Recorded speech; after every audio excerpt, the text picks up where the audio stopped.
స్వస్తిక్ multi speciality hospital Karimnagar లో చికిత్స ఏదైనా అత్యవసర వైద్య సేవలు వెంటనే 24 hours అందరికీ అందుబాటులో వైద్యం. Swastik multi speciality hospital Karimnagar civil hospital opposite. నమస్తే, వెల్కమ్ టు సుమన్ టీవీ.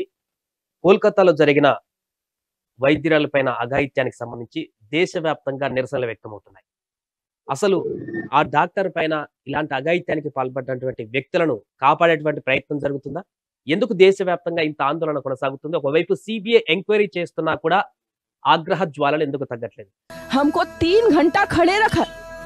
एक पेरेंट्स जिनकी बच्ची 31 years old की ऐसी खत्म हो जाती है. డాక్టర్ కావ్యప్రియ గారు నమస్తే అండి. కావ్యప్రియ గారు, కోల్కతాలో జరిగినటువంటి ఇన్సిడెంట్ మనందరికీ తెలిసిందే. రేపు మొత్తం ఆసుపత్రులన్నీ కూడా బంద్కు పిలుపునివ్వడం జరిగింది. ఇంత ఆగ్రహ జ్వాలలు ఎందుకు నిర్భయ ఘటన తర్వాత ఇంత భారీ ఎత్తున దేశవ్యాప్తంగా మొదలవుతున్నాయి? అంటే ఒకవైపు కేసు సిబిఐ దర్యాప్తు చేస్తున్నప్పటికీ కూడా ఇంకా ఆగ్రహానికి కారణం ఏంటంటారు? ఇంత ఆగ్రహానికి కారణం ఏంటి అంటే, జరిగింది ఎవరికండి? 24/7 డ్యూటీలో ఉన్న ఒక లేడీ డాక్టర్ కి. She a pulmonology resident, DNB resident, second year. తన పాటికి తను సిన్సియర్ గా తన డ్యూటీస్ అన్ని చక్కగా అటెండ్ అవుతూ నైట్ 2 o'clock కి రెస్ట్ తీసుకోవడానికి వెళ్ళింది. అండ్ ఇదేమి అంటే, there are no triggering factors ఇందులో. అంటే ఏమన్నా హాఫ్ డ్రెస్డ్ ఉందా, లేకపోతే పబ్కి వెళ్తే అయ్యిందా, లేకపోతే రోడ్ మీద ఒంటరిగా వెళ్తూ ఉంటే నిర్భయ కేసులో లాగా అట్లా జరిగిందా అంటే అట్లా కూడా కాదు. It is totally, it has happened in a hospital where 24/7 emergency services are available and security services are available. In spite of all that, ఒక వ్యక్తి వచ్చి he's working under some police shadow అని కూడా చెప్పారు చాలా ఛానల్స్ లో. దాన్ని అతను ఆసరాగా తీసుకొని సిన్సియర్ గా తన డ్యూటీ చేసుకొని జస్ట్ ఆ సెమినార్ రూమ్ లో, ఇప్పుడు చూడండి, being doctor is not so easy. A profession అండి వాళ్ళ ఫుడ్ ని సాక్రిఫైస్ చేస్తుంది, వాళ్ళ టైం ని సాక్రిఫైస్ చేస్తారు, వాళ్ళ నిద్రని సాక్రిఫైస్ చేస్తారు, వాళ్ళ ఫ్యామిలీ టైం, ఇన్ని సాక్రిఫైస్ చేస్తే ఒక మెడిసిన్ లో సీట్ వస్తే, మెడిసిన్ అయిపోయినాక కూడా పీజీ సీట్ రావాలంటే చాలా కష్టపడాలి. సంజయ్ రాయ్ ఎవరైతే నిందితులుగా చెప్పబడుతున్నారో అతన్ని కాపాడేటువంటి ప్రయత్నం మొదట్లో జరిగిందనేటువంటి ఒక విమర్శ ఉంది. ఎందుకంటే మొదట్లో ఆత్మహత్యాన్ని దీన్ని చిత్రీకరించే ప్రయత్నం చేశారు. ఆ తర్వాత మరలా హత్య కేసు నమోదు చేశారు. ఆ తర్వాత క్రమంగా పోస్ట్ మార్టం రిపోర్ట్ తర్వాత దారుణమైన అత్యాచారం జరిగిందనేటువంటి విషయం కూడా బయటపడింది. దీని వెనుక ప్రభుత్వ పెద్దలు కూడా నిందితులు కాపాడేటువంటి ప్రయత్నం చేసినట్టు ఏమన్నా మీకు అనిపించిందా? అనిపించింది, డెఫినెట్ గా అనిపించిందండి. వాడి యాటిట్యూడ్ కూడా ఎట్లా ఉందంటే, ఉరి తీసుకుంటారా తీసుకోండి అంటే వాడు తెగించేశాడు బేసిక్ గా. And he's trying to save others. ఇంకెవరో మామూలుగా పర్ హ్యూమన్ ఎంత వస్తుంది? 15 grams సెమెన్ వస్తుంది. ఇక్కడ 150 grams వచ్చింది అంటే ఎంతమంది ఇన్వాల్వ్ అయ్యి ఉంటారు ఇందులో? ఎంతమంది వెనుకుండి ఉంటారు? దీని వెనుక కొన్ని ఎలా ఉండినాయి అంటే సమ్ ఏదో దాంట్లో తన ఏదో మెడికల్ ఇన్వాల్వ్డ్, తనకేదో ఇన్ఫర్మేషన్ తెలిసింది అన్న కొన్ని న్యూస్ దాంట్లో చూసాము. సో మేబీ అది తెలిసింది అని వాళ్ళు రియలైజ్ అవ్వడం వల్ల మేబీ తన మీద అత్యాచారం చేశారు అని అనుకుంటున్నాం. స్పర్మ్ కౌంట్ ఎంత వరకు ఉంటుంది? ఇప్పుడు ఆ రిపోర్ట్ లో వచ్చినటువంటి దాన్ని చూస్తే ఎంతమంది దీంట్లో పాల్గొన్నట్టుగా కనబడుతుంది? ఒక 10 members వరకు అనుకోవచ్చు అండి. 15 grams వస్తుంది పర్ హ్యూమన్, అంటే పర్ మ్యాన్. ఇందులో 150 ఉంది అంటే ఆల్మోస్ట్ 10 members ఉండుంటారు. అందులో చాలా దారుణమైన అత్యాచారం అండి ఇది. Not normal. Glass pieces in the ice, bones, wrist joints, కాళ్ళు విరిచేయడము, మెడ థైరాయిడ్ కార్టిలేజ్ విరిచేయడము, ఎక్కడ పడితే అక్కడ ఆబ్రేషన్స్, ఇన్ని ఇంజురీస్. తను అంటే she fought till the last minute. ఇన్ని విన్నాక మనము చూస్తే గనక she fought till last minute అని మనకు అర్థమైంది. So and also vaginal bleeding, half naked గా అట్లా సెమినార్ రూమ్ లో. సెమినార్ రూమ్స్ అంటే it is where the medicos study actually.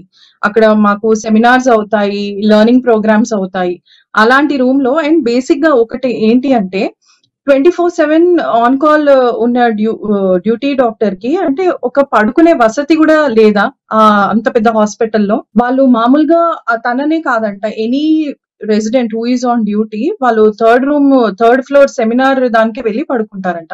అంటే మామూలుగా ఎవ్రీ డిపార్ట్మెంట్ కి ఎలా ఉండాలి అంటే, let it be gynaec, casualty or any other branches, వాళ్ళకంటూ ఒక డాక్టర్స్ రూమ్ ఉండాలి, అందులో వాష్రూమ్ ఫెసిలిటీ ఉండాలి. అండ్ ప్రతి డిపార్ట్మెంట్ క్యాజువాలిటీ దగ్గర ఒక సెక్యూరిటీ గార్డ్ అన్నది డెఫినెట్ గా ఉండాలి. ఇవేవీ లేకుండా వాళ్ళకి సరిగా వసతులు కల్పించక ఆ 3rd floor సెమినార్ రూమ్ లో పడుకోవడం అన్నది ఇట్ ఈస్ వెరీ పాథటిక్. వినడానికి కూడా మాకే బాధ అనిపించింది. అంటే ఇది బయట జరిగిన ఘటన కాదు, గతంలో బస్సులో జరిగినట్టు నిర్భయ ఘటన కూడా కాదు, లేదా ఎక్కడ నిర్మానుష్య ప్రాంతంలో జరిగినటువంటి ఘటన కూడా కాదు. సెమినార్ హాల్లో ఎస్ మీరు చెప్తున్నట్టు వాళ్ళందరూ మెడికోస్ ఉన్నటువంటి ప్రాంతం, నియర్ బై ఉన్నటువంటి ప్రాంతంలోనే ఇంత దారుణం జరిగింది. అంటే అందరు చుట్టుపక్కల పడుకొని కూడా ఇంతమంది లేరు కదండి. అవును. Everyone is actively working there. అవును. అంతమంది చుట్టుపక్కల ఉన్నా కూడా ఇలాంటి ఘటన జరుగుతుందంటే అక్కడ సేఫ్టీ ప్రికాషన్స్ ఏ రకంగా ఉన్నాయనేటివి ఇప్పుడు అందరూ క్వెషన్ చేస్తున్నారు. ఎగ్జాక్ట్లీ సేఫ్టీ అండ్ వాళ్ళు ఎంత ప్లాన్డ్ గా చేశారు. ఎక్కడ కూడా ఒక సౌండ్, ఇప్పుడు మామూలుగా ఎవరి మీదన్నా అటాక్ జరుగుతుందంటే అరవడము ఎంతో కొంత సౌండ్స్ వస్తాయి. కానీ ఇక్కడ ఎటువంటి సౌండ్స్ రాకుండా అసలు జరిగిందని కూడా ఎవరికి తెలియకుండా అంత చేశారు అంటే definitely this is a planned thing. దీనిపైన ప్రభుత్వం అనుకున్నంత రీతిలో స్పందించట్లేదు అనేటువంటి విషయాన్ని మీరు ఖండిస్తారా? ఆబ్వియస్లీ అది చాలా క్లియర్ గా తెలుస్తుంది కదండి. దిస్ ఇస్ అంటే చాలా క్లియర్ గా తెలుస్తుంది. అయిన వెంటనే తర్వాత ఎవిడెన్సెస్ అన్ని తీసేయడానికి కూడా అదంతా కూల్ చేయడము అవన్నీ ఎందుకు చేస్తారు? డెఫినెట్ గా some higher authorities are involved ఇందులో. గవర్నమెంట్ నుంచే ఎవరో ఇన్వాల్వ్ అయి ఉన్నారని మా అందరికీ అనిపించింది. అక్కడ పశ్చిమ బెంగాల్ గవర్నమెంట్, ఇప్పుడు కేంద్ర ప్రభుత్వం దర్యాప్తు సంస్థ చేస్తుంది. సో 2 గవర్నమెంట్లను కూడా దర్యాప్తుకు సంబంధించి ఒక సీరియస్నెస్ అయితే కనిపించట్లేదా? డెఫినెట్ గా తెలుస్తుంది కదా మనకి. మీరందరూ వైద్యులు ఇప్పటికే నిరసన చేస్తున్నారు కొద్ది రోజుల నుంచి. ఇలాంటి మరలా జరగకుండా ఉండేందుకు ఎలాంటి సజెషన్ చేయబోతున్నారు ప్రభుత్వాలకి, వ్యవస్థలకి? 24/7 డ్యూటీలో ఉన్న వాళ్ళకి ఫుడ్ గానీ, లేకపోతే వాళ్ళు పడుకునే వసతులు గానీ, సేఫ్టీ గానీ, పడుకున్నా కూడా సేఫ్టీ అండ్ సెక్యూరిటీ గానీ, ఇంకొకటి ఇప్పుడు ఇది అనుకుంటున్నాము, మేము వర్క్ చేసినప్పుడు మా మీద అటెండర్స్ నుంచి అటాక్ అయ్యేది చాలా వరకు. ప్రెగ్నెంట్ ఉమెన్ తను ఏదో డేంజర్ సిచ్యువేషన్ లో వచ్చింది, బీపీ ఎక్కువ ఉంది, పొట్టలో బిడ్డ చనిపోయి వచ్చింది, అది బయట చనిపోయినా మా దగ్గర తీసుకొచ్చాక మేము అనౌన్స్ చేస్తే మా మీద దాడి చేయడానికి వచ్చేవాళ్ళు. సో అంటే వాళ్ళు ఫస్ట్ డినైల్ లో ఉంటారు. సో అట్లా మా మీద దాడులు మామూలుగానే జరిగేవి. కానీ ఇది చూస్తే చాలా పకడ్బందీగా తనని డెఫినెట్ గా చంపేయాలన్న ఇంటెన్షన్ తోనే వాళ్ళు చాలా ప్లాన్డ్ గా, అండ్ ఎవరైతే మనకి ఇప్పుడు దొరికాడో ఆ వ్యక్తికి ప్రతి ఒక్కటి తెలుసు. ఆ అమ్మాయి ఎక్కడ వెళ్తుంది అంటే నైట్ షిఫ్ట్ డాక్టర్స్ ఎక్కడ పడుకుంటారు, ఏ టైంలో ఎక్కడికి వెళ్తారు, తనని చాలా మెటిక్యులస్ గా ఫాలో అవుతూ చాలా ప్లాన్డ్ గా చేశారు అని అయితే అర్థమవుతుంది. సో దీన్ని బట్టి ఏం చెప్పదలుచుకున్నాను, గవర్నమెంట్ హాస్పిటల్స్ కానీ, ప్రైవేట్ హాస్పిటల్స్ కానీ, మెడికల్ కాలేజెస్ కానీ ఎక్కడైనా కూడా డ్యూటీలో ఉన్న డాక్టర్ కి ఫుడ్ కానీ, లేకపోతే పడుకునే ఫెసిలిటీస్ కానీ, ప్రతి డిపార్ట్మెంట్ దగ్గర ఒక security guard, and every floor should have a security guard, especially ICUs దగ్గర, లేబర్ రూమ్స్ దగ్గర, ఈఆర్ ఆర్ క్యాజువాలిటీ వార్డ్స్ దగ్గర, and every ward should have security అన్నమాట.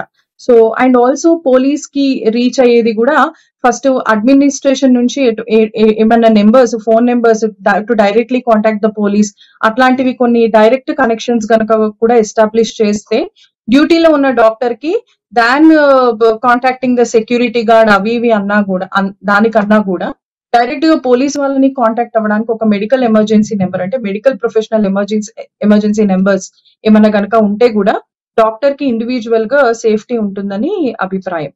ఒకవేళ నైట్ షిఫ్ట్ డెలివరీస్ కి వస్తున్నా కూడా, ఇప్పుడు కొందరు ఇంటి నుంచి డెలివరీస్ కి వస్తా ఉంటారండి, ఇంట్లో ఉంటాము, ఇప్పుడు మా లాంటి కన్సల్టెంట్స్ అనుకోండి, మా రెసిడెంట్స్ కాల్ చేస్తారు, madam patient is in labour, మీరు రావాలి, ఫోర్సెప్స్ చేయాలి, లేకపోతే సెక్షన్ తీసుకోవాలి అని మాకు కాల్స్ వస్తూ ఉంటాయి. మేము any time in the middle of the night 2 కానీ 3 కానీ మేము బయలుదేరేసి రావాలి. కొన్నిసార్లు మా వెహికల్ లేకపోయినా హాస్పిటల్ నుంచి వెహికల్ పంపిస్తా ఉంటారు.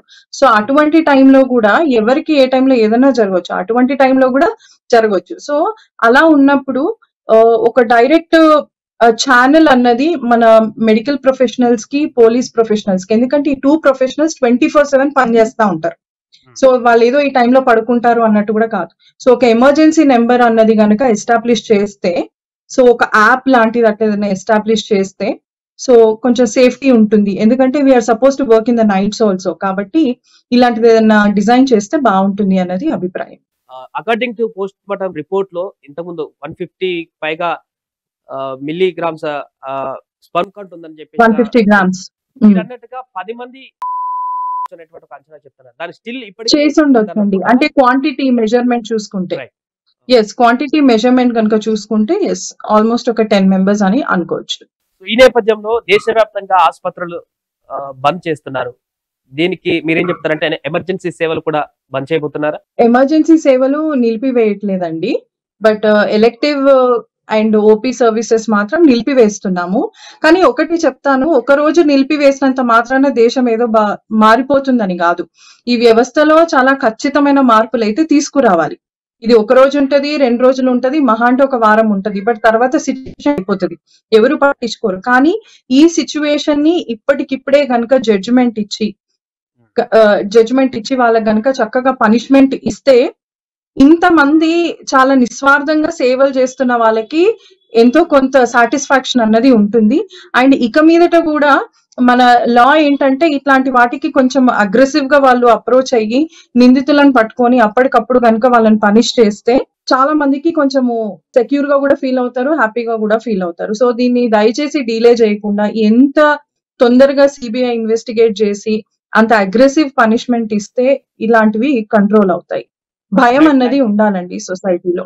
ఎస్, థ్యాంక్ యూ కావ్యపయ్య గారు. సో మొత్తానికి అది దేశవ్యాప్తంగా కొనసాగుతున్నటువంటి వైద్యుల ఆందోళన, కోల్కతాలో జరిగినటువంటి అతి దారుణమైనటువంటి ఘటనకు సంబంధించి ముక్త కంఠంతో నిరసన వ్యక్తం చేస్తున్నారు. బట్ అనుకున్న స్థాయిలో ప్రభుత్వం నుంచి ఈ కేసుకు సంబంధించిన పురోగతి ఉండట్లేదు అనేటువంటి ఒక ఆందోళన కలిగిస్తుంది. అంతేకాక వైద్యులందరూ కూడా డిమాండ్ చేస్తుందంటే మాకు రక్షణ కల్పించాలి, సేఫ్ గా మీ వైద్యం వృత్తి చేసుకునేటువంటి విధంగా ఒక భరోసాను కల్పించాలి. ఈ ఘటన తర్వాత భయాందోళన కలుగుతుంది అనేటువంటి ఒక అంశాన్ని మహిళా డాక్టర్లందరూ కూడా తెరపైకి తీసుకువస్తున్నారు. చూడాలి మరి ప్రభుత్వం దీనిపైన స్పందించి ఎలాంటి కఠిన నిర్ణయం తీసుకుంటుంది, కేసుకు సంబంధించి ఇంకా ఎలాంటి ముందడుగు పడుతుంది అనేటువంటి అంశాన్ని చూస్తూనే ఉండండి సుమన్ టీవీ.